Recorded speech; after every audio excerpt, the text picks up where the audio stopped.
લીધો છે મોટો નિર્ણય। સરકારી કચેરીની 200 મીટરની ત્રિજ્યા માટે નિર્ણય। 200 મીટરની ત્રિજ્યામાં ઉપવાસ ધરણા પર પ્રતિબંધ।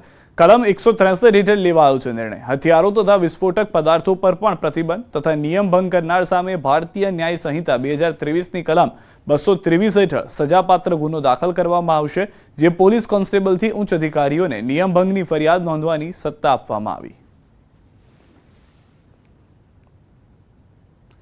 આણંદના ઉમરેઠમાં કોન્ટ્રાક્ટરની ઘોર બેદરકારી। 100 થી 150 ફૂટ ઊંચાઈએ જીવના જોખમે કામ કરતા શ્રમિકો જોવા મળ્યા। સુરક્ષા નેટ વગર ઊંચાઈએ ભર બપોરે જોખમી કામ કરતા શ્રમિકો જોવા મળ્યા છે। ગરમી 12 થી 4 કામ ન કરવા વહીવટીતંત્રએ તાકીદ કરી છે, છતાં નિયમોને નેવે મૂકી કોન્ટ્રાક્ટર દ્વારા કામ કરાતા શ્રમિકો જોવા મળ્યા છે। શું કોન્ટ્રાક્ટર કોઈ મોટી દુર્ઘટનાની રાહ જોઈ રહ્યા છે? ઉમરેઠ ટાઉન પાસે થામણા ચોકડી પાસે નવી પાણીની ટાંકીનું કામ ચાલી રહ્યું છે।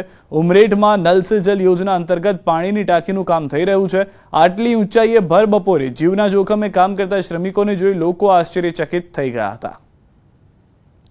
બે મહત્વની વાત અહીંયા આગળ છે, ન તો સેફટી નેટ જોવા મળી રહી છે અને બપોરના સમયે 12 થી 4માં શ્રમિકો પાસે કામ ન કરાવવાને નિયમનો ભંગ થઈ રહ્યો છે।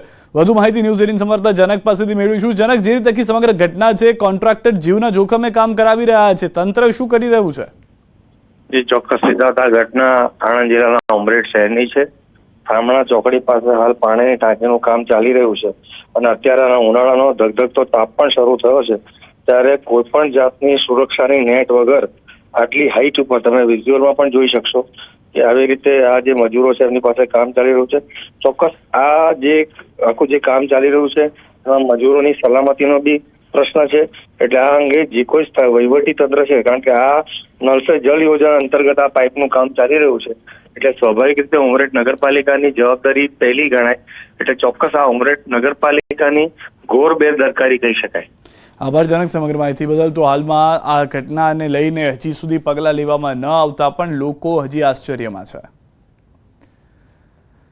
અરવલ્લીથી થશે કોંગ્રેસના મિશન સંગઠનની શરૂઆત। સંગઠન સર્જન અભિયાનની અરવલ્લીથી થશે શરૂઆત। ગુજરાતમાં કોંગ્રેસ સંગઠનને મજબૂત કરવા રાહુલ ગાંધી મેદાને। દેશમાં શરૂ થનાર પાયલોટ પ્રોજેક્ટની અરવલ્લીથી પ્રારંભ થશે। ગુજરાતના જિલ્લાઓના કોંગ્રેસના સક્ષમ પ્રમુખો પસંદ કરવા અભિયાન। 16 એપ્રિલે મોડાસા આવશે રાહુલ ગાંધી। સ્વામિનારાયણ મંદિર હોલ ખાતે યોજશે સંગઠન સર્જન અભિયાન। બૂથ સમિતિના કાર્યકરોને સંબોધશે રાહુલ ગાંધી। જિલ્લા કોંગ્રેસ સંગઠનને પડતી અગવડો વિશે સાંભળશે રાહુલ ગાંધી।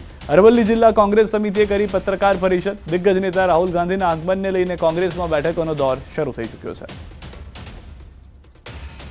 16 તારીખે બુધવારના રોજ અરવલ્લી જિલ્લાની અંદર રાહુલજી ભૂતિયા આવી રહ્યા છે। અમારા જેટલા પણ અહીંયા 1200 જેટલા બૂથો છે, બૂથના તમામ અમારા આગેવાન મિત્રો, કાર્યકર્તાઓ, બૂથ લેવલના જે કામગીરી કરતા વ્યક્તિઓને યોગ્ય પ્રમાણનું માર્ગદર્શન રાહુલજી દ્વારા પૂરું પાડવામાં આવશે। ડ્રગ્સ પકડવા મુદ્દે રાજકારણ તેજ છે। શક્તિસિંહ ગોહિલની એક્સ પર પોસ્ટ। ગુજરાત ડ્રગ્સ દાણચોરીનું પ્રવેશ દ્વાર બની ગયું છે। ડ્રગ્સના વેપારને રોકવામાં સરકાર નિષ્ફળ।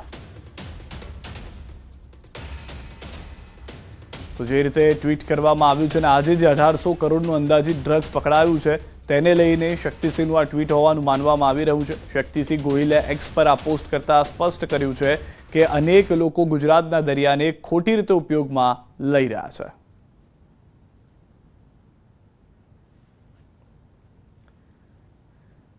ગુજરાતના દરિયામાંથી ઝડપાયેલા ગુજરાત એટીએસે દરિયામાંથી 1800 કરોડનું ડ્રગ્સ પકડી પાડ્યું। દરિયામાંથી ડ્રગ્સ ઝડપાયા બાદ ગુજરાતના રાજકારણમાં ગરમાવો આવ્યો છે। કોંગ્રેસ પ્રદેશ અધ્યક્ષ શક્તિસિંહ ગોહિલે સોશિયલ મીડિયાના માધ્યમથી સરકાર સામે સવાલ ઉઠાવ્યા, તો ભાજપના પ્રવક્તા યજ્ઞેશ દવેએ વળતો પ્રહાર કર્યો। પોલીસનું મનોબળ વધારવા બદલે કોંગ્રેસ આક્ષેપ કરે છે, તો બીજી તરફ આ મામલે કોંગ્રેસ પ્રવક્તા મનીષ દોશીનું નિવેદન। મનીષ દોશીએ સવાલ કર્યો કે અજાણ્યા શખ્સો કરોડોનું ડ્રગ્સ ઠાલવી જાય અને ભાજપ સરકાર વાહવાહી કરે, પરંતુ ડ્રગ્સ ઠાલવતા આકાઓ કેમ નથી પકડાતા? આવી પરિસ્થિતિની અંદર પોલીસનું મનોબળ વધારવાની જગ્યાએ જો કોંગ્રેસના નેતા શક્તિસિંહ ગોહિલ આવી ગંદી રાજનીતિ, હીન કક્ષાની રાજનીતિ કરતા હોય અને ડ્રગ્સના મુદ્દા જ્યારે પોલીસ આવી સફળ કામગીરી કરતી હોય તો એને સિરપાવ આપવાની જગ્યાએ જ્યારે ભારતીય જનતા પાર્ટીને કોસવાની વાત કરતા હોય, અરે ભાઈ શક્તિસિંહને મારે એવું કહેવું છે કે રાજકારણ કરવા માટે તો બીજા ઘણા મુદ્દા છે, પણ આવા મુદ્દાઓ પર રાજકારણ ન કરવું જોઈએ એવી મારી એમને વિનંતી છે। આ ખાડા કાન કરીને પકાણા પછી વાવાઈ કરે, મને એમ લાગે છે આનાથી મોટી કોઈ ચિંતાનો વિષય ન હોય। ગુજરાતમાં જે રીતે નશાનો કારોબાર ચાલી રહ્યો છે અને ગુજરાતમાં જે ભવિષ્ય કહેવાય એવા યુવાનો નશાની આગમાં ધકેલાઈ રહ્યા છે. ત્યારે ભાજપા સરકારને હું પ્રશ્ન પૂછવા માંગુ છું કે આ પકડાયેલું ડ્રગ્સમાં દર વખતે વાત થાય કોઈ અજાણ્યા શખ્સ ફેંકીને જતા રહ્યા, ચરસમાં જીપીએસ લાગ્યું, એમાં આપણે કરોડો રૂપિયાનું ચરસની આખા પેકેટો આવે, તો કેમ એના આંકડા પકડાતા નથી? મહેશ વસાવાએ ભાજપને કર્યા રામ રામ. પોતાના કામને ન્યાય ન મળતો હોવાનો આક્ષેપ. છોટુ વસાવાના પુત્ર છે મહેશ વસાવા. 2024માં ભાજપમાં જોડાયા હતા મહેશ વસાવા. પૂર્વ એમએલએ મહેશ વસાવાએ ભાજપ સાથે છેડો ફાડ્યો છે. આદિવાસી સુપ્રીમો છોટુ વસાવાના પુત્ર છે મહેશ વસાવા. તાજેતરમાં મહેશ વસાવા માજી ભરૂચ જિલ્લા ભાજપ પ્રમુખ મારુતિસિંહ અટોદરિયાના માર્ગદર્શન હેઠળ ભાજપમાં જોડાયા હતા. પોતાના કામની ન્યાય મળતો ન હોવાનો આક્ષેપ છે. મહેશ વસાવા ડેડિયાપાડાના ધારાસભ્ય રહી ચૂક્યા છે.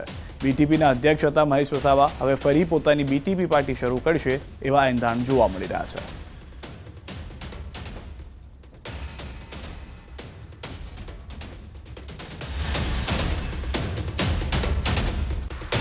તો મહેશ વસાવા મુદ્દે બોલ્યા મનીષ દોશી. ભાજપની માનસિકતા ભાજપ વિરોધી છે. હાલમાં ભાજપની માનસિકતાને લઈને સવાલ ઉઠાવ્યા છે. મહેશ વસાવાને ભાજપથી મોહભંગ થઈ ગયો છે.